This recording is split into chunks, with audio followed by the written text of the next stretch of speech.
O Amazonas foi o epicentro da crise na saúde durante a pandemia de coronavírus no Brasil. Imagens de valas comuns em Manaus ganharam o mundo. O sistema de saúde do estado entrou em colapso. 60 pessoas morreram asfixiadas por falta de oxigênio. Os cemitérios não comportavam a quantidade de mortos e os enterros foram feitos em covas coletivas. Mas quem pensou que a tragédia iria provocar mudanças no quadro eleitoral se enganou. O candidato favorito ao governo do Amazonas é o atual governador Wilson Lima, do União Brasil, que tenta a reeleição. Acuado na pandemia, ele foi investigado por suposto desvio de verbas na compra de respiradores. O senador Eduardo Braga, do MDB, que marcou posição contrária a Wilson Lima durante a CPI, também é candidato ao governo do estado, mas está em terceiro lugar, atrás de Amazonino Mendes, do Podemos. Durante a crise na pandemia,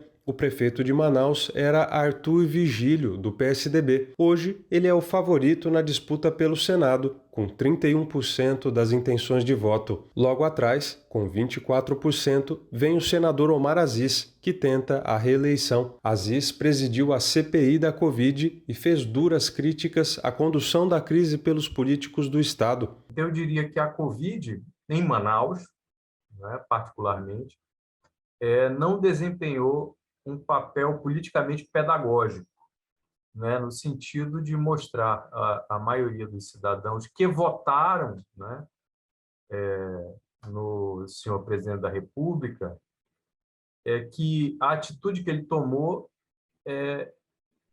repercute ou representa uma concepção política, não é, sobre a vida, né? Portanto, para ele não é um problema que não se comprem vacinas, que não se adotem medidas de política pública com vistas à aquisição de oxigênio, de respiradores, com políticas que fortaleçam o Sistema Único de Saúde. Portanto, representa claramente uma ideia de que o Estado não tem obrigação nenhuma com os cidadãos.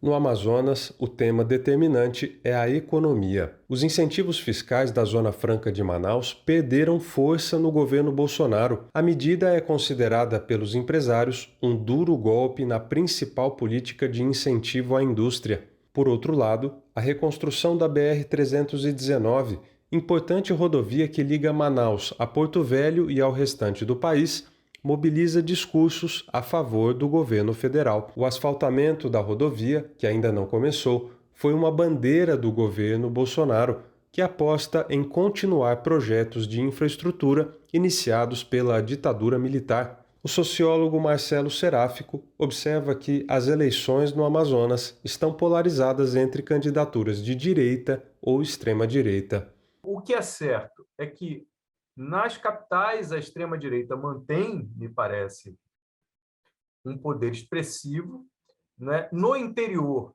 inclusive pela difícil estruturação de partidos de esquerda, de posições vinculadas a teses mais progressistas, isso é quase que um dado incontornável da realidade. O Amazonas, de maneira muito particular, continua tendo Manaus como uma espécie de cidade-estado, que concentra enorme poder político e econômico, né? E as tendências que saem de Manaus acabam tendo enorme influência nos desdobramentos políticos do interior do Estado.